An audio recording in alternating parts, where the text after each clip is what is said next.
সাধারণ কোনো তেঁতুল গাছ নয় এটা। এই তেঁতুল গাছের যে মাহাত্ম্য, তাৎপর্য, সেটা শুনলে আপনি শিউরে যাবেন। তোমার নাম কি আব্বু? কি এমন করছিলেন এখানে এসে, তারপরে যে আপনার কোলজুরে এত সুন্দর একটা বাচ্চা আসলো? ওকে মানত করছিলাম যে আল্লাহ আমাকে 5 বছর পর যদি সন্তান দেয় কোলজুরে, তাহলে আমি এখানে নিয়ে এসে আমার বাচ্চাকে ঘুরে নিয়ে যাবো সুস্থ। কবে হয়েছে? 8 মাস বয়স। মানে এখানে এসে মানত করার পরে হয়েছে?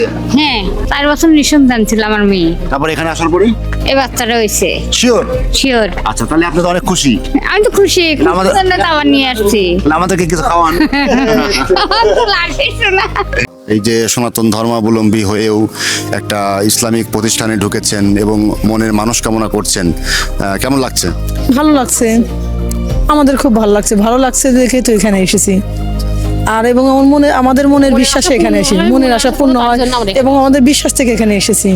আমার তো 2টা মেয়ে হয়েছিল, তখন আমি কান্নাকাটি করছি। আমার দাইমা ছিল আশায় আমি কান্নাকাটি। আমার দাইমা বলছিল যে মা তুমি কান্নাকাটি করো না, এখানে বাদল বাড়ি আছে। আমার মেয়ে 2টা মেয়ের পর আমার একটা ছেলে হয়েছে, আমি ওখানে তুমি হলে তুমি যাই ওখানে মানুষ সাথে, সেই জন্য এখানে আসছি। মানে এটা কি আপনার ছেলের জন্মের আগেই? হ্যাঁ, জন্মের আগেই আমার মানুষ ছিল।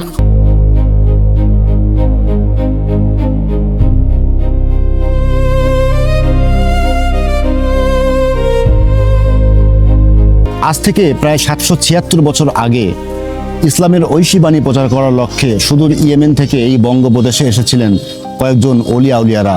তারা এই সাদাতপুরের করতোয়া নদীর পাড়েই তাদের ঘাঁটি বেঁধেছিলেন। হযরত হাবিবুল্লাহ রহমতুল্লাহ ইয়েমেনি। ধর্ম বর্ণ নির্বিশেষে বিভিন্ন শ্রেণী পেশার মানুষ এখানে প্রতিদিনই কিন্তু আগমন ঘটে।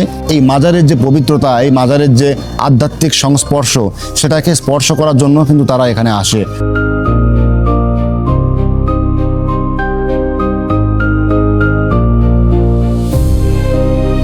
জনশ্রুতিতে বিশ্বাস করা হয় যে এই জায়গাটাতে বসে কোনো কন্যা, কোনো মা, কোনো বোন, সে যদি মানত করে এবং তার আঁচল পেতে বসে থাকে, সেই আঁচলে যদি উপর থেকে কোনো তেঁতুল পাতা এসে পড়ে, সেই মা বা সেই বোন ওই দিনই গর্ভবতী হবে।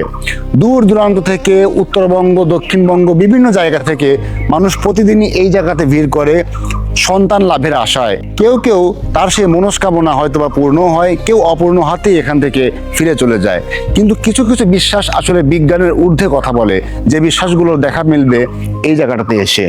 এই মাজারে আসছি যে আমার ছেলেটা হাঁটা শেখে না, তো এই জায়গা নিয়ে আসলে একটু একটু হাঁটা শিখতেছে কেবল। মানে এই হাঁটা শেখার কাজটা কি এখানে আসার পরে হয়েছে? হ্যাঁ, মানে এখানে মানত করেছিলেন বা? জি, এরপরে কাজ হয়েছে? হ্যাঁ, এখানে মানত করছি, এই জন্যই হাঁটা শিখতেছে ছেলে। তাই? জি, এটা কি সত্যি? এটা সত্যি। তাহলে আপনার মনে অনেক আনন্দ? আমার মনে অনেক আনন্দ। 2 বছর 4 মাস হাঁটা শেখে না আমার ছেলে না, অনেক কষ্টে আছিলাম। তারপরে এখানে মানত করার পরে? এখানে মানত করার পরে আমার ছেলে এখন হাঁটা শিখছে। আঁচল পেতে দেয়, হয়তো তেঁতুল পরে, ওইটা বিশ্বাস করে মেয়েরা খায়, হয়তো তার ফল দেয়। যে কোনো পোলাবান সৃষ্টি হয় আল্লাহ পাকের মাধ্যমে, ওলির মাধ্যমে হয়। সত্যি? সত্যি, এটা সত্যি। আপনি কি এরকম কোনো প্রমাণ পেয়েছেন? এরা প্রমাণ পেয়েছি আমি। আপনি পেয়েছেন? হ্যাঁ। শিওর? আপনি শিওর? সত্যি, এরা শিওর। এরা বাস্তব, ওলির বাস্তব হয়।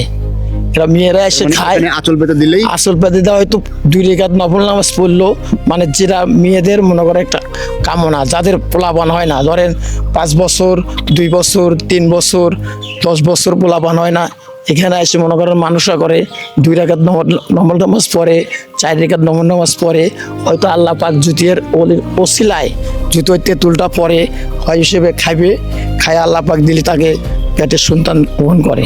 এটা কি সত্য কথা? এটা সত্য কথা। আপনি কি প্রমাণ পেয়েছেন? আমি তো প্রমাণ পেয়েছি।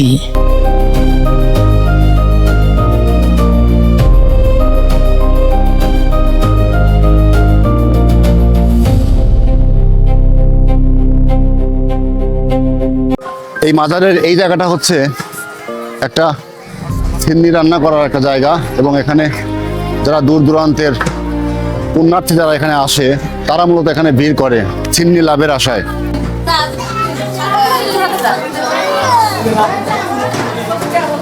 আপনি নিজেই আনছেন এটা? বাসা কোথায় আপনার? অর্জুনা। আচ্ছা, কত কেজি দুধ আছে এখানে? 5 কেজি আছে। মানে সবাইকে দিবেন? আচ্ছা আচ্ছা।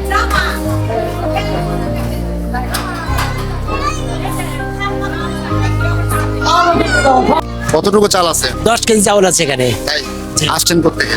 আসছে শাহাদাতপুর থেকে, গ্রামের নাম দাঁড়িয়েপুর। তাই জি, কেমন লাগছে? খুব ভালো লাগছে ইনশাল্লাহ। খাবার খেতে ভালো লাগে নাকি খাবার খাওয়াতে ভালো লাগে? খাবার খাওয়াইতে ভালো লাগে, খাবার খেতে সুস্বাদু হয় এবং মানুষকে দিতেও পছন্দ হয়, আবার খাওয়াতেও ভালো পছন্দ করি আমি। আপনার জন্য দোয়া রইল। Thank you.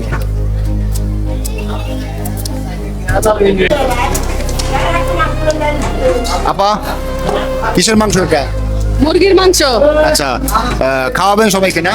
হ্যাঁ, খাওয়াবো। তাহলে তো আমরাও মনে খেয়ে দিতে পারবো। হ্যাঁ, আচ্ছা আচ্ছা, আসছেন কোথা থেকে? রতনকান্দি। রতনকান্দি।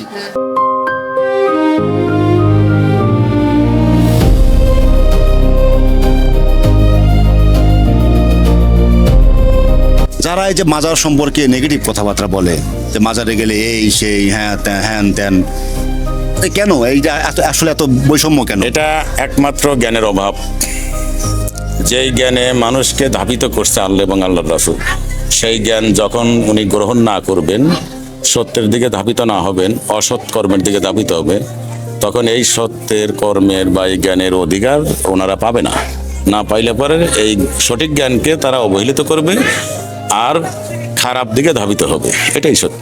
এখানে আসার পরে দেখলাম, আমি যখন ভিডিও করতেছিলাম ভেতরে, দেখলাম যে অনেক হিন্দু মহিলা, অন্যান্য অনেক ধর্মের মানুষজনও কিন্তু এখানে এসেছে, ন্যাংরা খোরা কানা।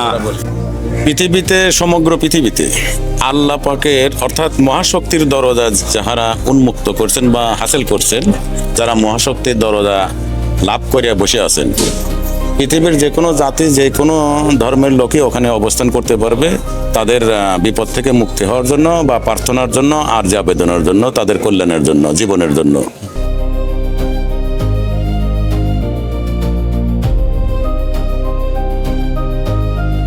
ধন্যবাদ সবাইকে। পরবর্তী ভিডিওতে দেখা হবে। সে পর্যন্ত সবাই ভালো থাকেন, সুস্থ থাকেন, নিরাপদে থাকেন এবং আমার পরবর্তী ভিডিওর জন্য অপেক্ষা করবেন। Thank you.